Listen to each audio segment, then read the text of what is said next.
with Dr. Leyland.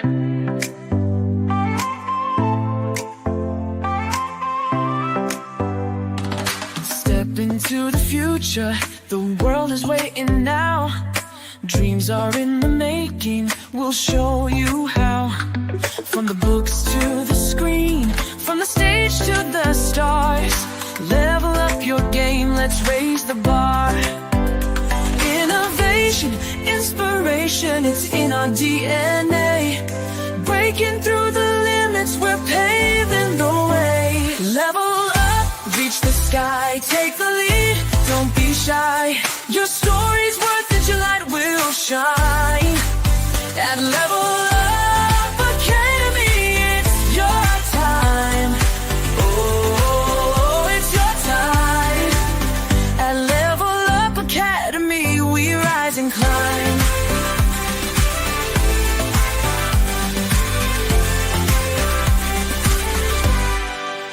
Empowered in your passion, your voice will be heard. Building a legacy with every word. From podcasts to pages, from business to art. Level Up's the place where it all can start. With heart and with vision, we're chasing every goal. Together we'll ignite the fire in your soul. Level up, reach the sky, take the lead, don't be shy. Your story's worth it, your light will shine. At Level Up Academy, it's your time. Oh, it's your time. At Level Up Academy, we rise and climb. Ooh,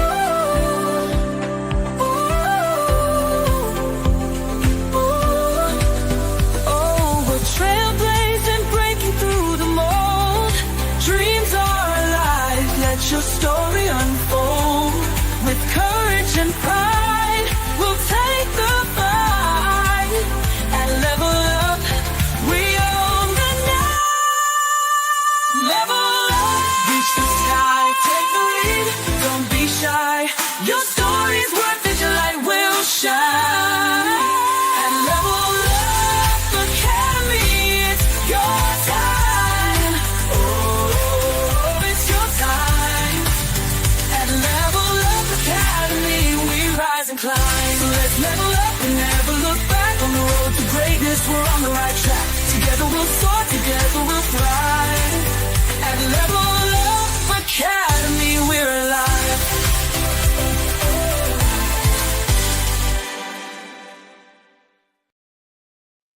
Whoa! Happy Wednesday, everybody. Welcome to Level Up Academy podcast.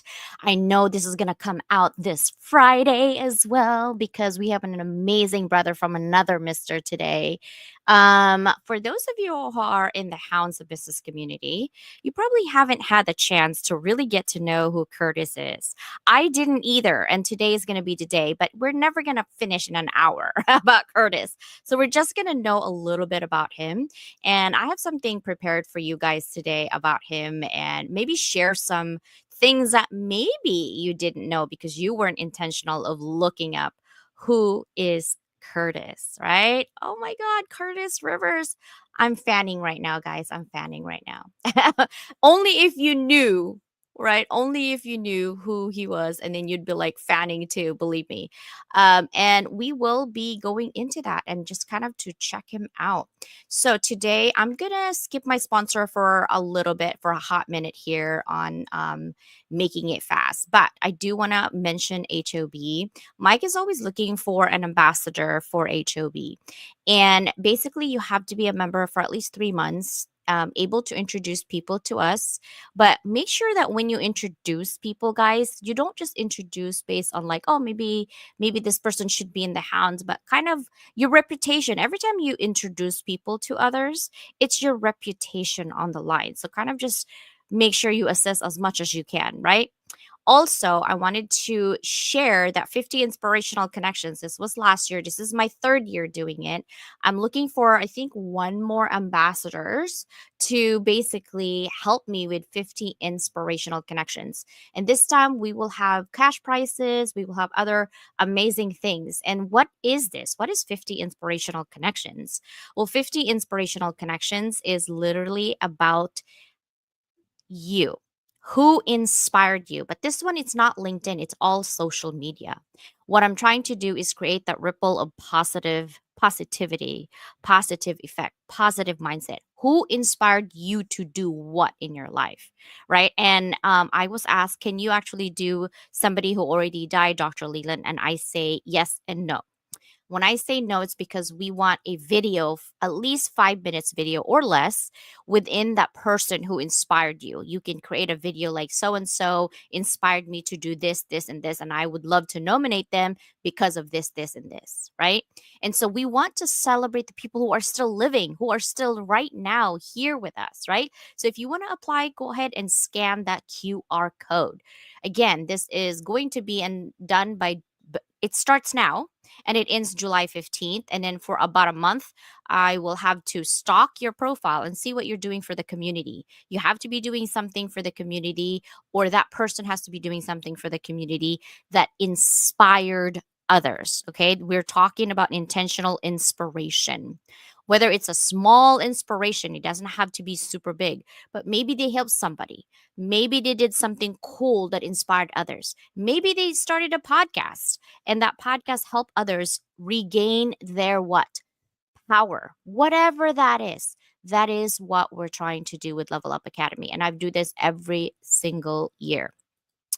So today I wanted to dedicate my time for sponsorship with our dear sister Danielle's daughter Elise. Elise just graduated June 2nd.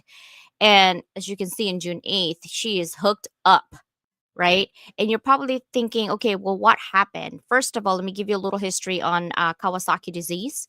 It was actually discovered in 1967 by Dr. Tumisaku Kawasaki. He is a Japanese pediatrician. He noticed a pattern of symptoms in children that didn't quite fit any known disease. And the roots literally was observed in Japan, where cases actually are still common today and found globally in US, Europe, and other parts of Asia. It's usually for boys with Japanese and Korean descent, and it was under the age of 5. It's quite a rare disease. The official name is actually mucocutaneous lymph node syndrome, or you can just call it Kawasaki, right? Because it's Dr. Kawasaki who actually found it.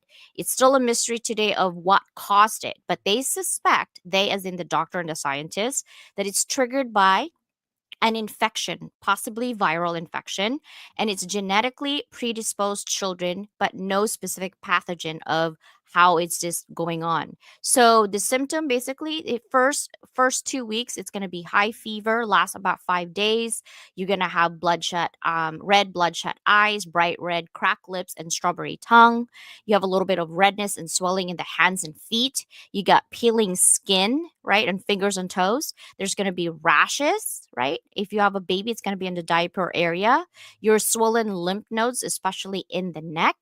And really the threat of this one is the heart, guys, the heart damage. The most dangerous part isn't the rash or fever, it's the inflammation of the coronary arteries that supply that blood to the heart, right?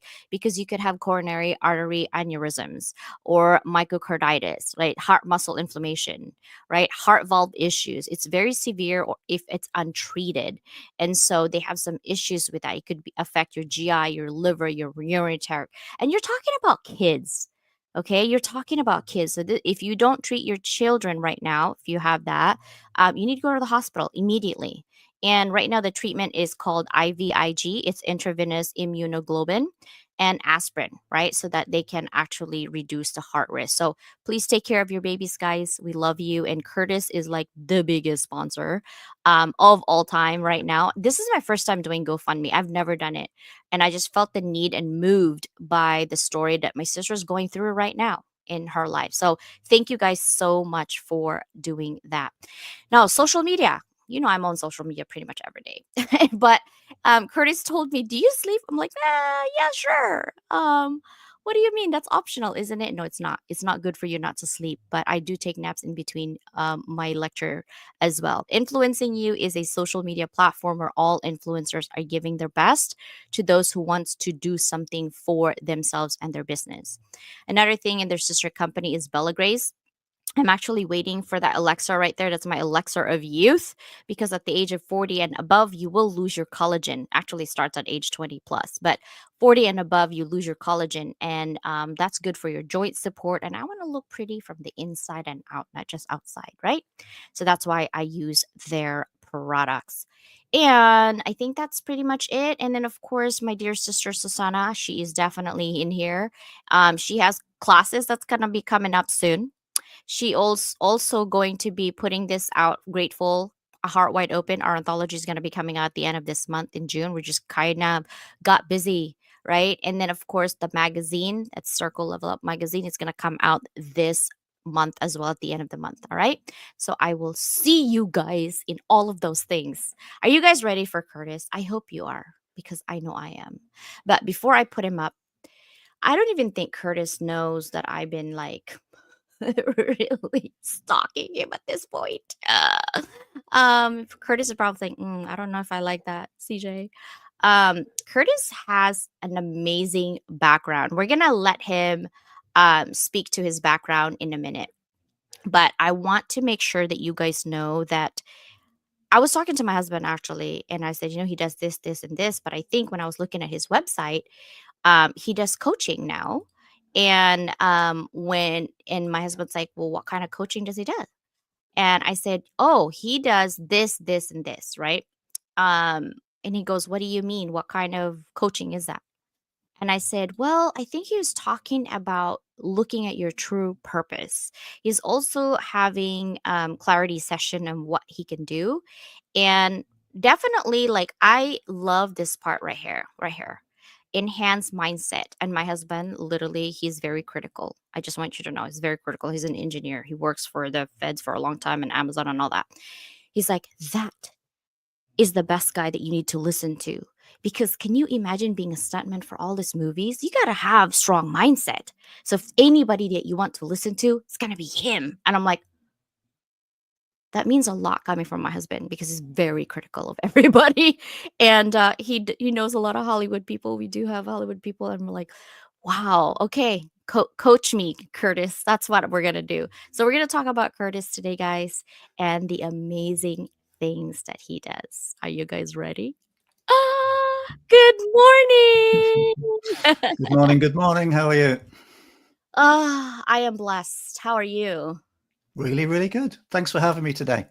Yes, yes. I love having you here, because I was literally fanning and like looking at all the movies, and we're like, "Oh, he's in Wolfman? What do you mean?" And then I saw your picture on the set of Harry Potter, and my daughter like lit up. We're like, "Oh, he was?" I'm like, "Yeah, double decker bus." Like, we were talking about that. But first things first, Curtis. Okay, first of all, this is always my first question on my guest here. Think back 20 years ago, or maybe even longer, and find within your timeline some of the significant changes in your life that got you here where you are today. Brilliant. Great question. 20 years ago, I'm 55 now, so I'd been 35. Mid-30s was the beginning of me starting to see cracks appear in my career and my private life, because I actually wanted to be a stuntman since I was a little boy, literally writing away to TV stations when I was 10 and 11 years old. And I've got a response from the British Actors Equity Association framed in my office for when I was 11, and they sent me the list of skills, right? So as an 11-year-old boy, I started acting and got into all of that. So that's the beginning of that journey to be a stuntman. Took another over 10 years after that. So by my mid-30s, that's when this sort of mask I was wearing, being a macho man, tough guy, all these different skills, martial arts and things I'd learned, was just masking the real me, which was quite a shy, kind of nerdy type of person, really. Behind closed doors, I like to read, I like to meditate, and all this kind of thing. And those two paths, really, between the tough guy, hard case stuntman, and the real spiritual me, in the closet, started to diverge, away from each other. That was the beginning, I'd say, sort of mid-30s, starting to awaken more to spiritual things.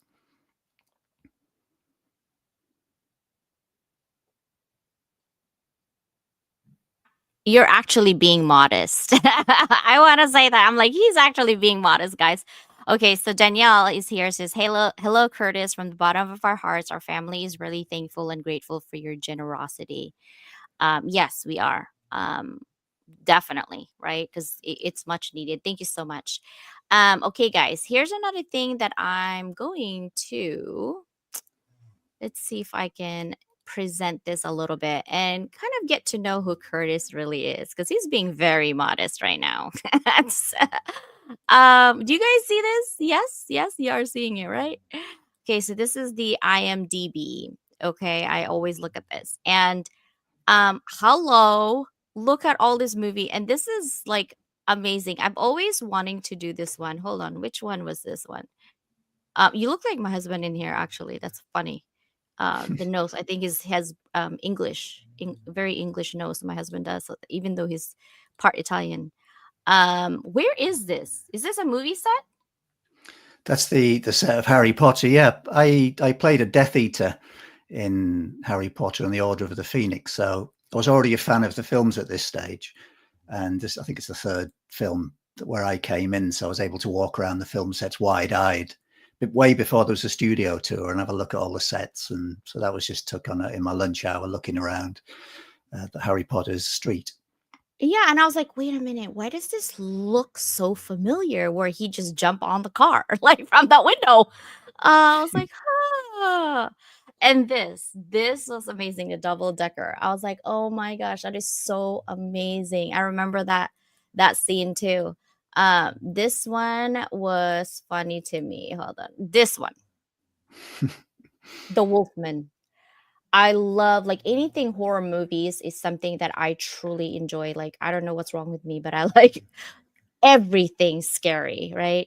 And look at this, guys. Stunt. Did you see that? 229 stunts. Second unit and assistant director 11. Actor 9 times. Self. I mean, it's just crazy how many movies you have done. Now, when you said you're growing up at age 11 and you wanted to be a stuntman, why? Was there somebody like pushing you to do it, or is it something like you've seen on TV you want to do? Like, how did that started? It's a bit of both, really. I was, as I say, like a shy retiring kid, and strangely and unexpected for somebody who had become a stuntman.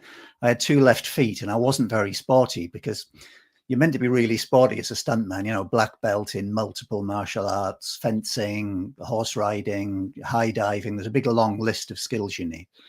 But I wasn't very sporty. I didn't play soccer or rugby a little bit, but I just wasn't very good. But when I was playing out with friends, I was good at climbing trees, and I had some guts to run and jump across a stream and hang and drop the highest and that kind of thing.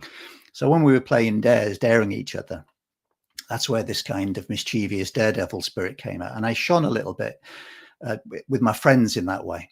And around the same time, a TV show called The Fall Guy with Lee Majors came out, where he played a Hollywood stuntman.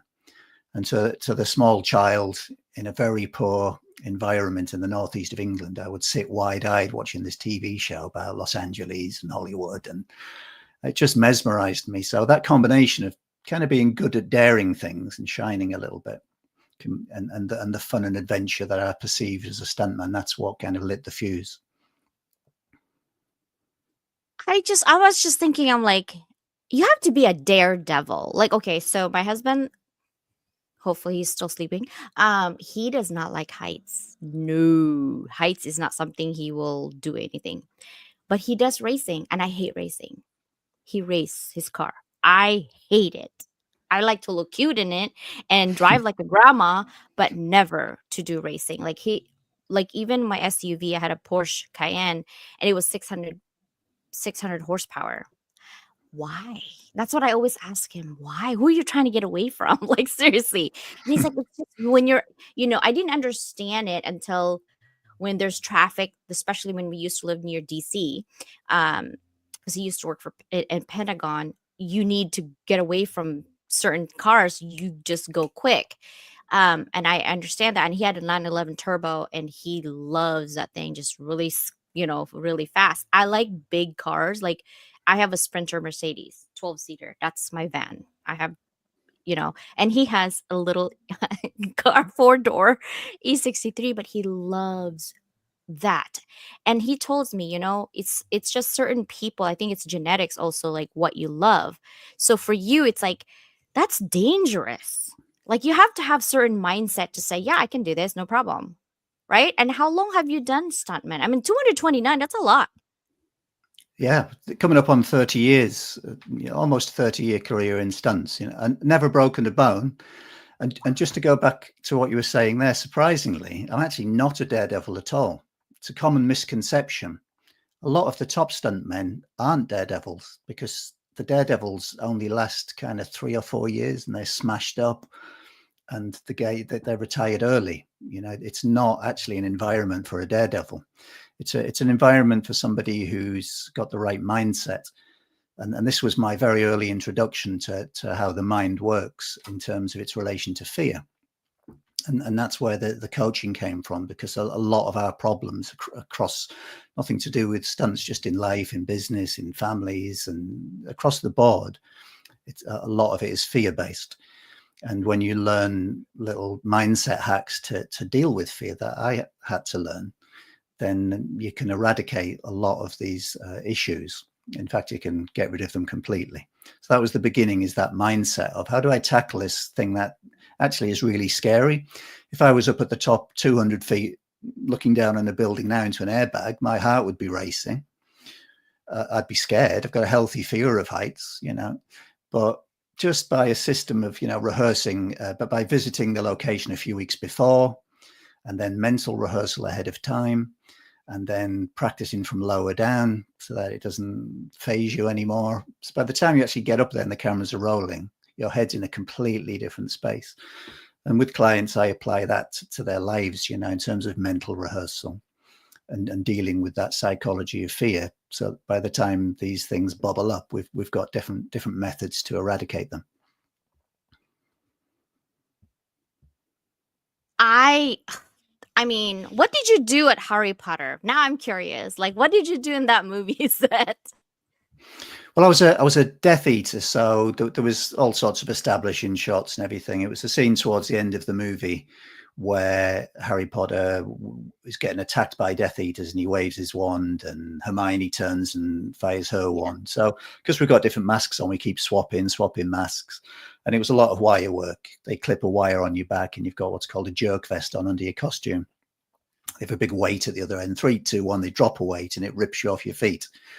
So there was a combination of being dragged backwards as if I'd been hit by a magic spell, and also put into a quite complicated flying rig. So as I got hit, I span out of the frame, and they just keep adding this in. So it's various Death Eaters attacking and being thrown. But it was me and a couple of guys playing all of the Death Eaters in that scene. It's just so amazing. I was like, oh my gosh, right? Guys, okay, I promise. I told you I'm fanning right now. Like I was looking at it, I was like, oh my, I know a lot of Hollywood people because we go through one of these days you should come to America and come to either comic conventions, which I've been going for the last 20 something years, or there is like a Halloween, it's called Monster Palooza. I met oh my gosh, why am I like blanking out? I met Ozzy Osbourne's family actually last year, October. And they're amazing. The kids are nice, super nice. And my family met them. And so, because my husband collects like signatures and put it in PSA DNA for all the collectors. Here, they have a lot of collectors all over. So he has an eBay store to sell those things. And so we would meet so many cool people and just kind of chat with them, right? But guys, HOB people, do you know Curtis has a Wikipedia? I was like, what? I was reading yesterday, Curtis.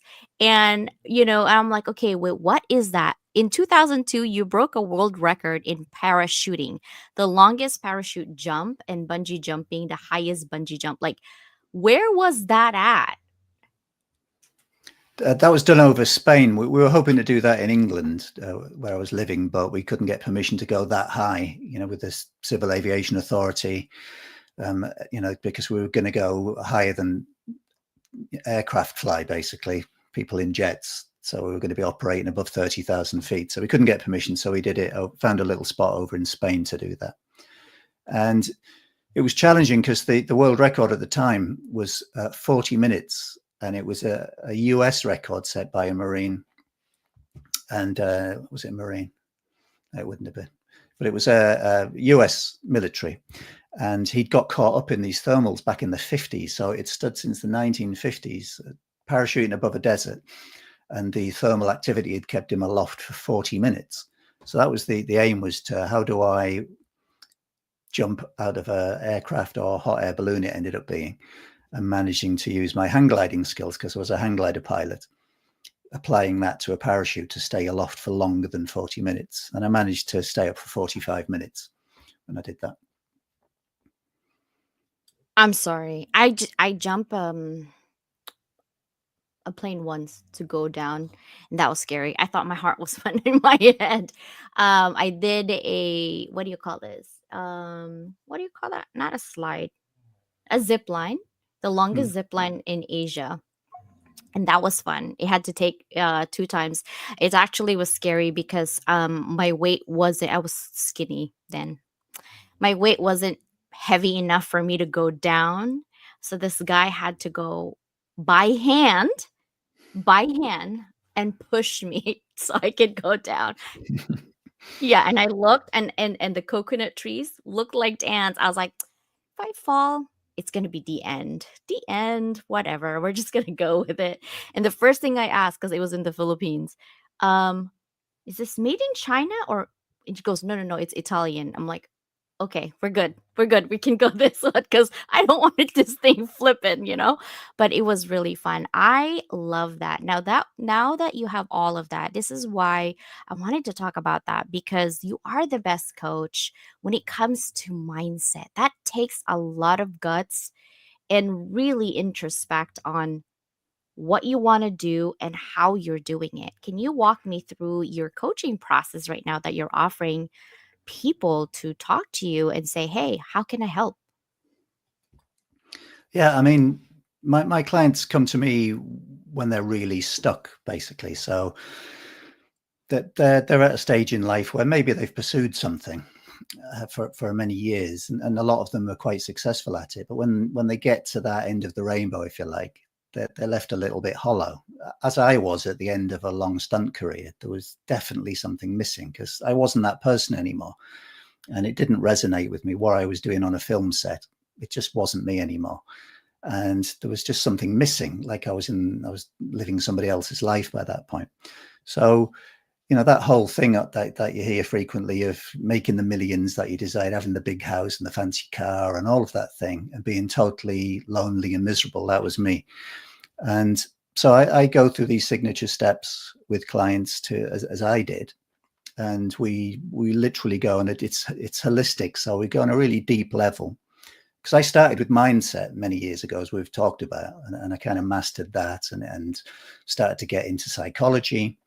And I don't do things by half. So when I got into something like, and I learned about mindset and subconscious programming, I studied NLP, and then I did my diploma in that. Then I became an actual practitioner, did all the hours and got the certified to run that. Even though at the time I wasn't running a practice, I was still a stuntman.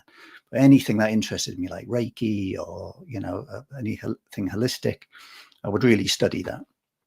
And so I would apply that in my daily life as a stuntman, and attracting things, law of attraction, the spiritual side started to become of interest.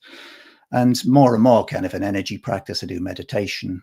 And in more recent years, I've brought the heart in. And that was kind of like a missing part of the puzzle, because it's not just what you think, it's how you feel. And that's really important, to form a thought in your mind, and how that resonates, and how you feel that, to then take aligned action. So I hold clients' hands at the moment for 8 weeks. We spend 8 weeks together. And there's a lot of online learning involved, and a lot of one-on-one coaching. and a lot of healing. We jump on it. It's bespoke.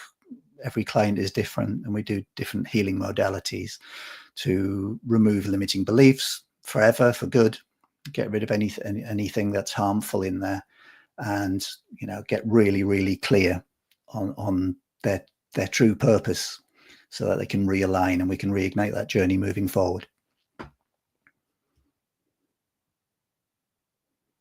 I love that. I'm gonna actually send you guys the link on here as well on YouTube and also on LinkedIn, Facebook, and I will send it on the RSS as well.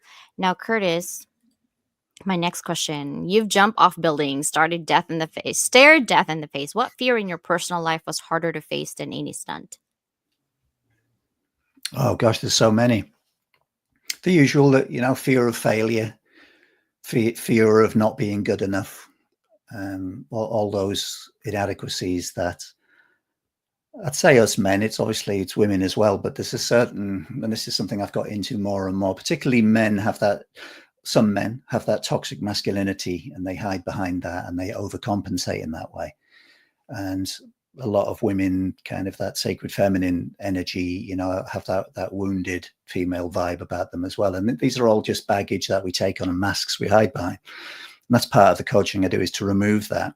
And wherever your birth sex is, it's kind of irrelevant with these energies, because I'm well in touch with my feminine energies now and my masculine, and just balance them so that I've got an open heart and kind and caring, but I'm still that male who can stand up tall and strong and protect my family, so that there's, and take action.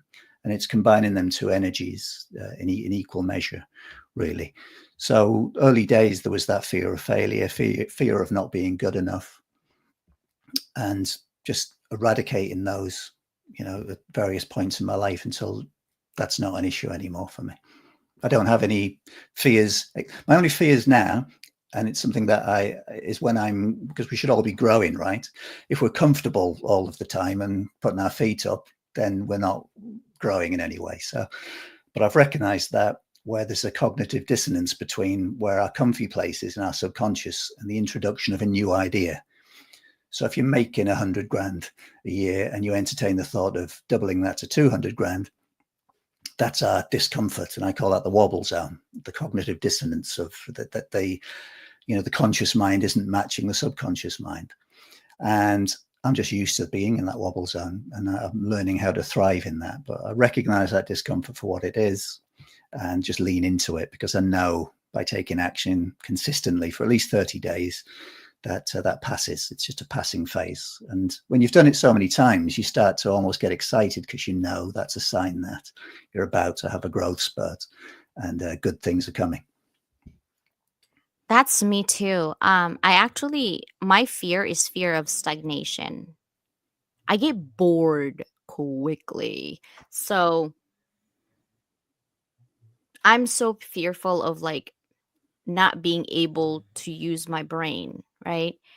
Um I think when I have ADHD, so part of it is like anxiety and depression. It just comes, and it's like, and I feel guilty. I'm looking around my life. I'm like, why am I so sad? I have nothing to be sad about. I have everything I need and more, right? And so my self is arguing with each other, literally.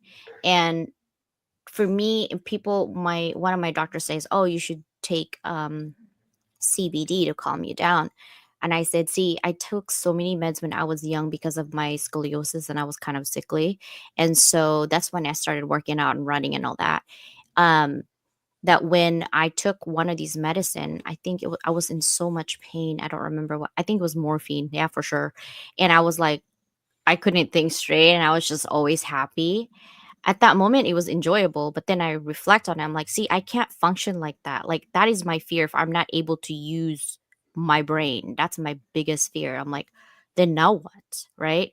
And so it is kind of hard to think about, like, what are you fearful about? Like, it's always, I used to be having fearful of judgment. I don't anymore, because there's something that switched in me. I think when I hit 40, I didn't really care anymore. I'm like, okay, what are you gonna do? Like, nothing. It's not gonna hurt you, CJ. Like, you know what I mean? I had to talk to myself about that.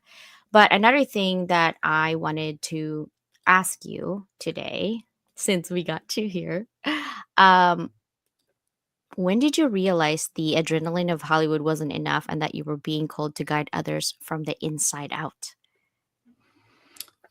Excellent question.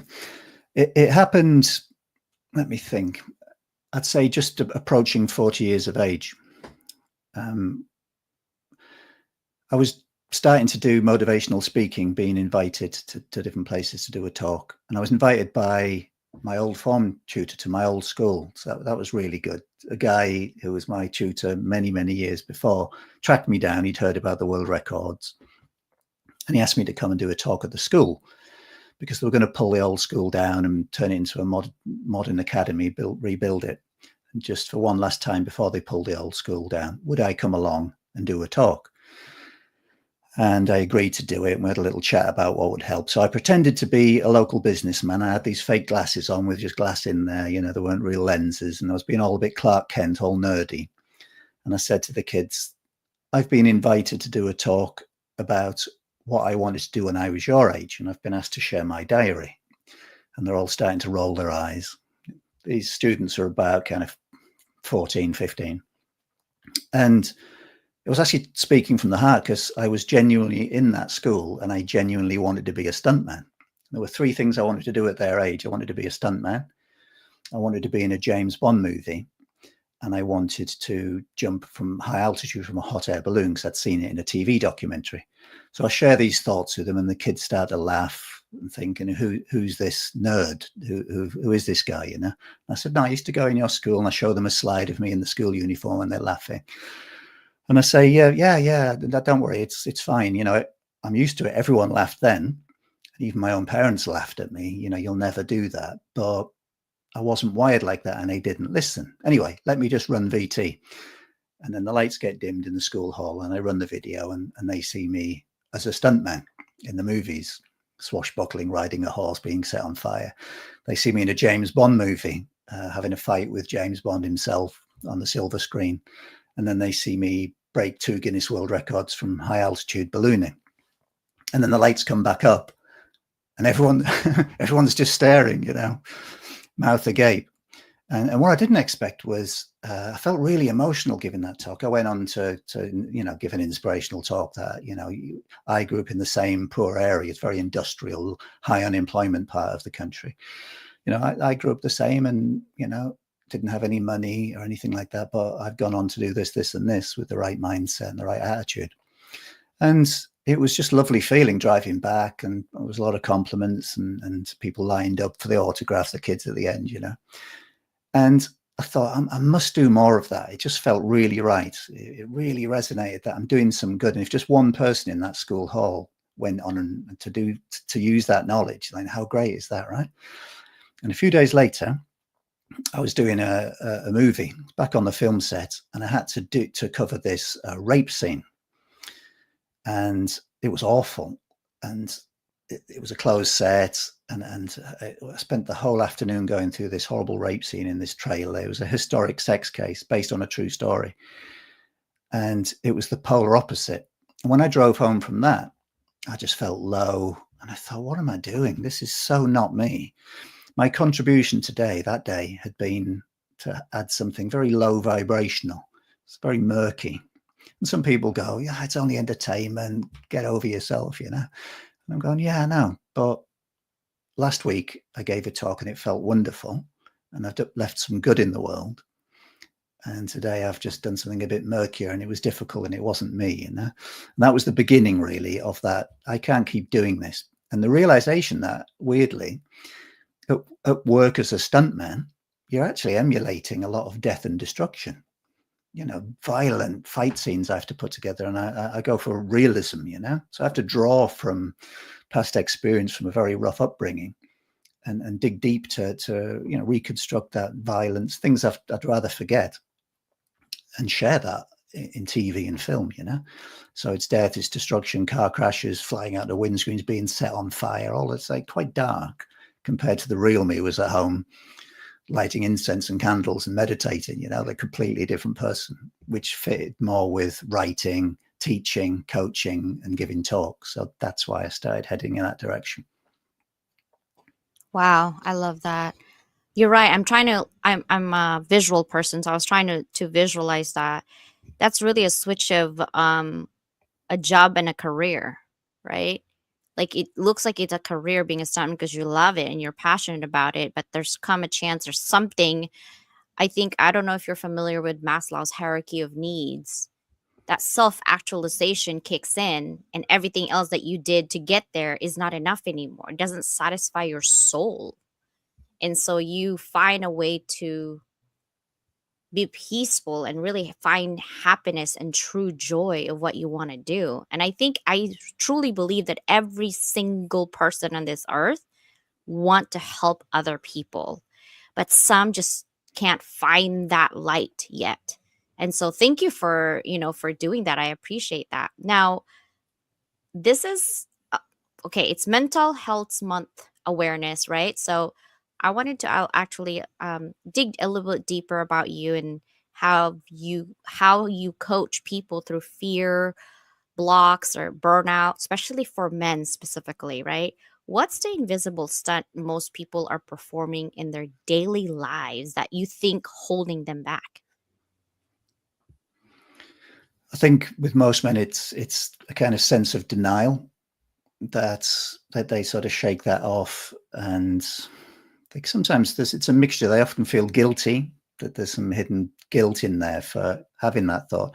I felt guilty for not wanting to be a stuntman and stunt director anymore. I was earning six figures in a job I'd always wanted to do, and so many people would have given the right arm to be on a movie set doing that. Here was me kind of moaning, dragging my heels, not feeling it, really wanting to get out of that. And so there's feelings of guilt, because people would want to do that. It pays well. But when you start asking that question deep down, keep asking your why. My why, when I keep asking that question, it's freedom. That's what I seek. The freedom to do something that I want to do, the freedom to make a difference. And when you keep digging, you realize I was just doing it for the money, if I'm completely honest. At that point, the only reason I was on a film set was for the money, and it's not a very good place to be. I was no longer there for the fun and that vibrant lifestyle. I was just there for the money in the end. And yet, when I was doing something different, coaching, teaching, or writing comes very natural to me. Then I was in my flow, and I wasn't just there for the money. I'd rather earn less doing coaching than I would earning twice as much on a film set, because I wake up in the morning and be happy. And that's what I want to share with people.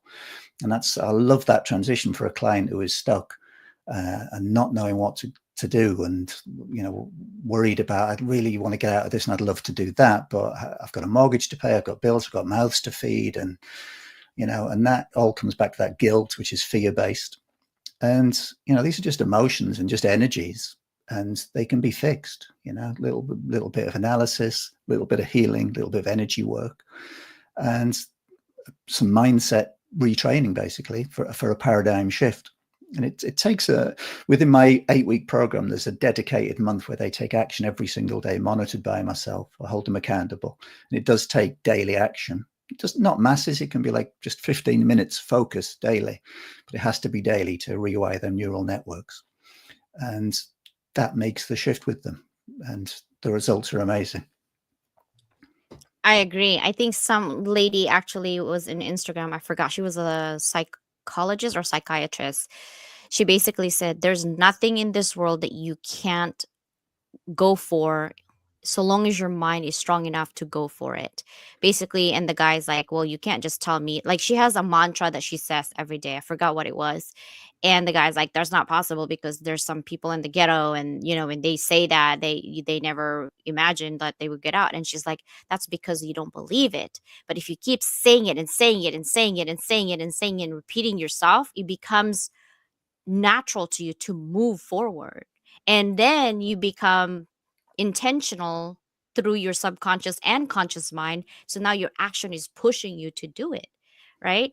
And so, and they're like, how we have this saying in America, like, when it rains, it pours. Basically, when you have a lot of like negative things happening, they all come all at once. And I actually was thinking about that, and I sat down. I was in the shower after the gym and I was thinking about that. And I'm like, why do they always come in three, and why do they always pour all the negative things? It's because your mind is already on that negative path. So you're attracting that negative energy, you're attracting that negativity. In fact, you're waiting for the next one to happen because you already put it in your mind. When it rains, it pours. So it's gonna come. Something bad's gonna happen today because I already have one or two. So it's a third one, it's coming. Right? You're Yeah. asking for it at that point. So it's kind of interesting, psychology is. And I'm glad that you said NLP. I've been working on NLP certification. It's a long long journey right now for me. I already had my CBT. I'm a coach practitioner on cognitive behavior therapy, but I'm working on NLP right now, and I'm a third done. I'm not even halfway. Now, Curtis, my next question is, so many men equate silence with strength, right? What would you say to a man right now who feels like asking for help is admitting defeat?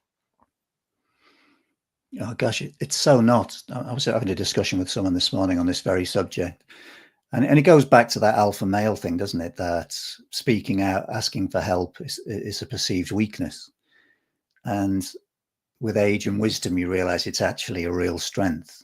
I admire people who can stand up and ask for help, regardless, male, female, it doesn't matter. It isn't a sign of weakness. It's a sign of wisdom and strength.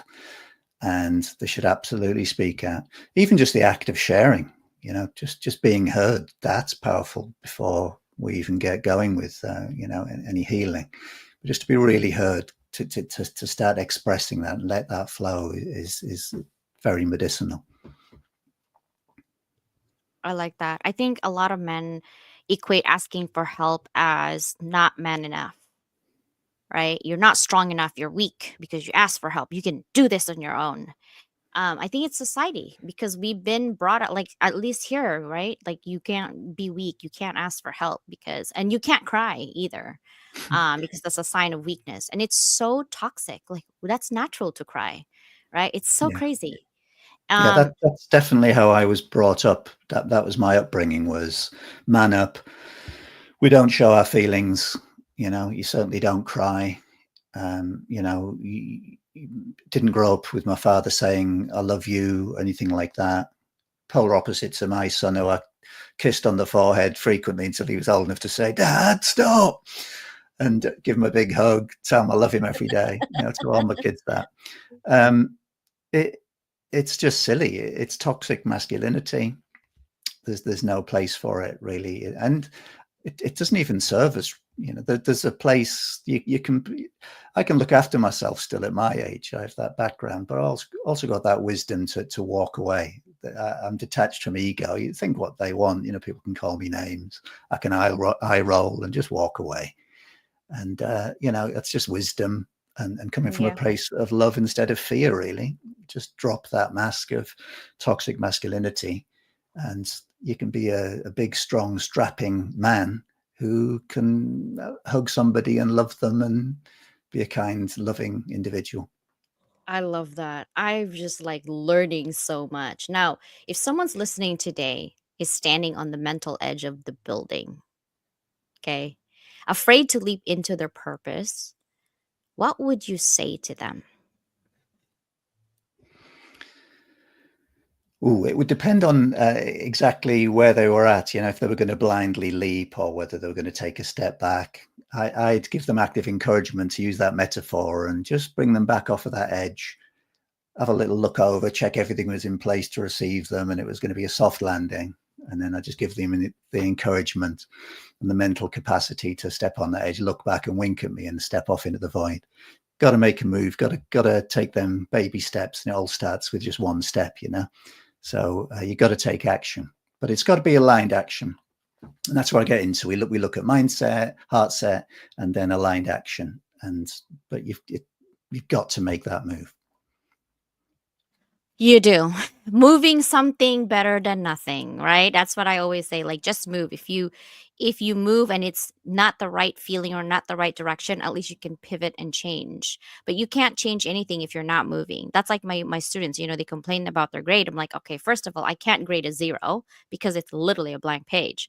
But if you give me something, then you get something, and then that something you can change, and then you want to get your good grades. But I can't edit a blank page. I'm sorry, it just doesn't work like that, right? Unless you want me to write your paper for you, and that's a different story.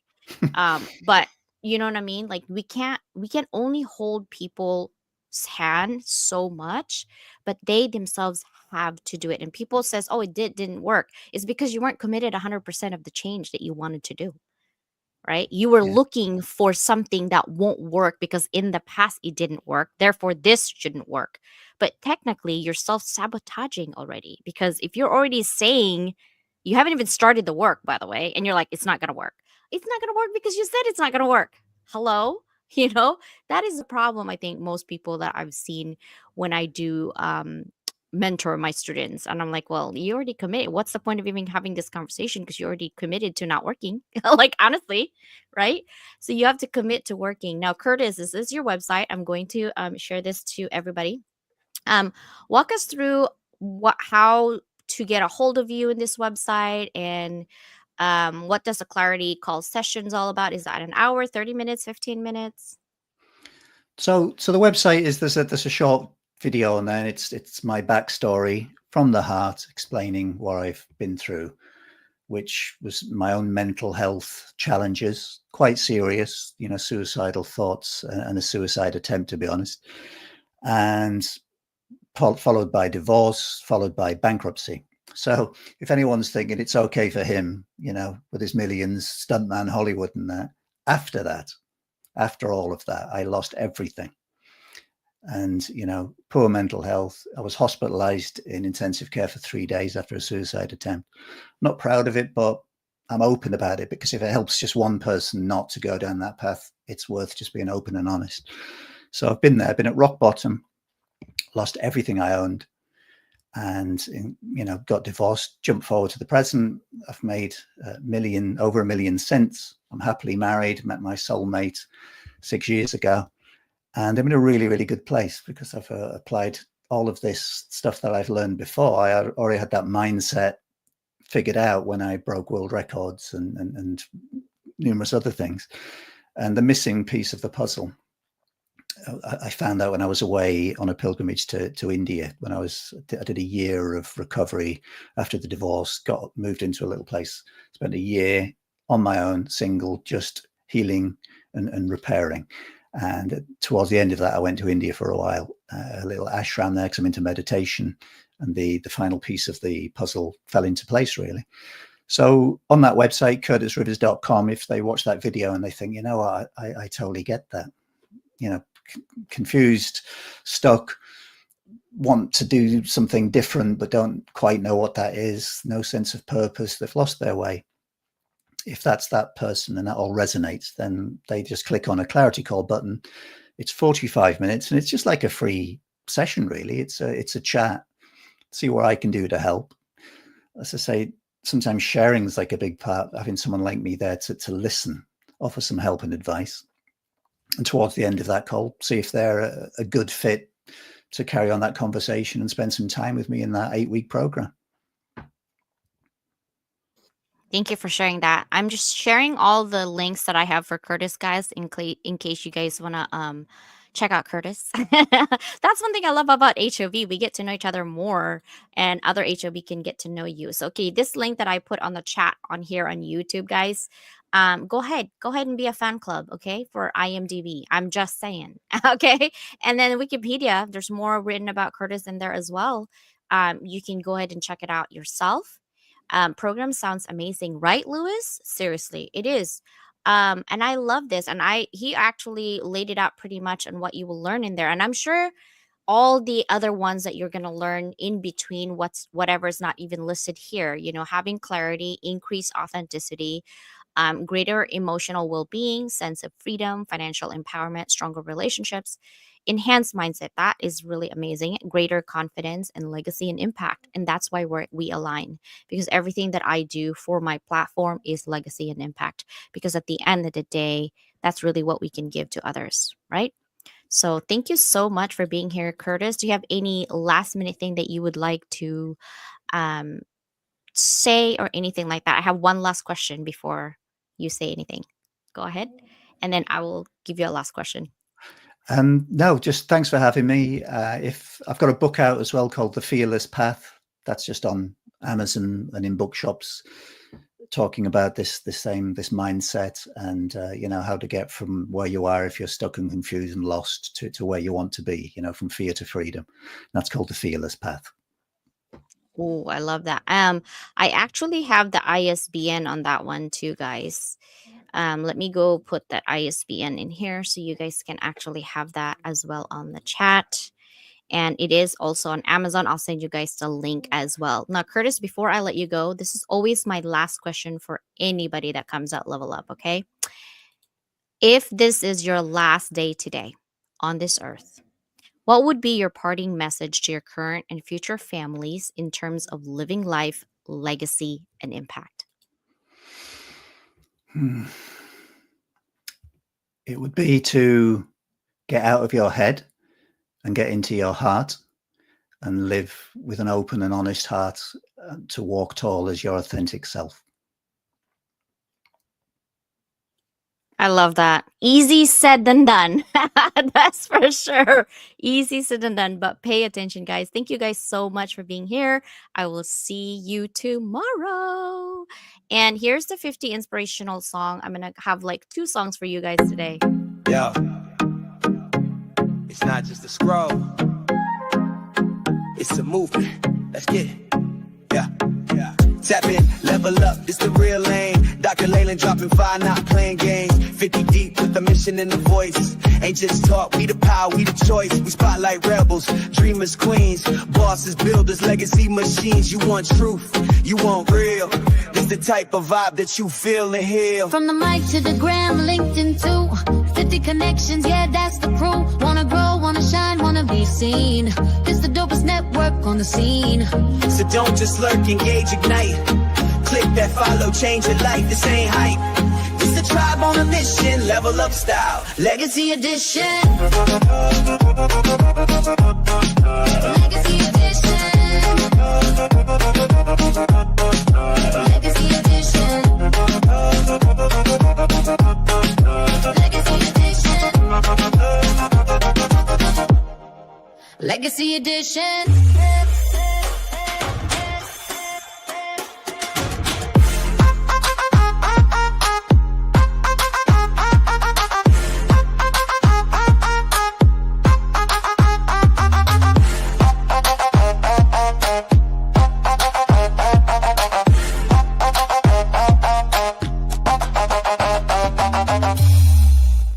That is 50 inspirational connections. So, guys, if today's conversation taught us anything, it's the courage isn't just leaping off the building, right?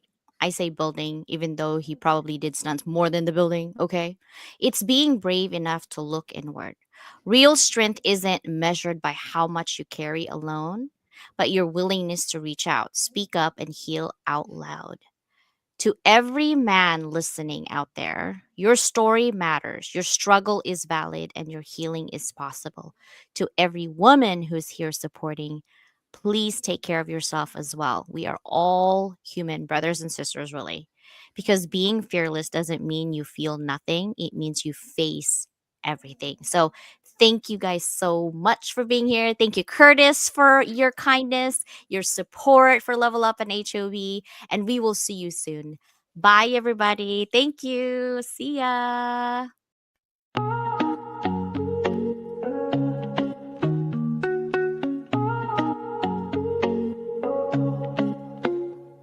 started in the silence, behind closed doors. Dreams too loud to keep tucked in the floorboards. Late nights, broke days, no applause in sight. Just coffee, hustling that fire to fight. They said, play small, but I'm built to expand. No silver spoon, just grit in my hand. I will every note like armor and steel. Visibility's a battle, but I'm real and I heal. From invisible threads to the front of the stage, I'm rewriting the script, turning scars into page. Level up, rise above the fear. Let them hear your voice, make your purpose clear. Every step, every stumble, every tear in the rough. You were made for this moment, you are enough. Level up, break through the doubt. Turn the whispers of your past into a victory shout. You ain't just chasing clout, you're building a legacy. Now the world's gonna see what they couldn't believe.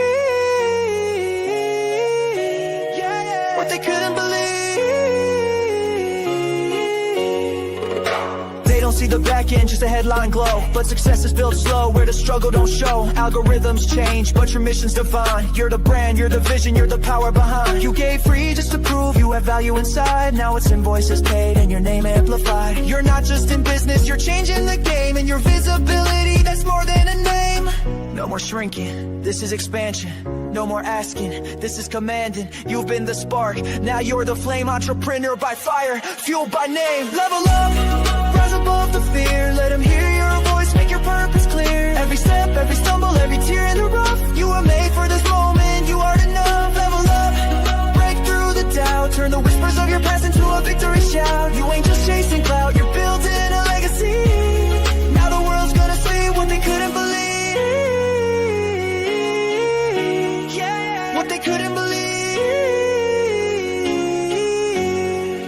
To the late nights, the lost friends, the risks you took, to the brands you built and the space you shook.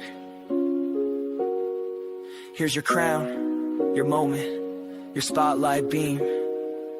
You didn't just chase the dream, you became the dream.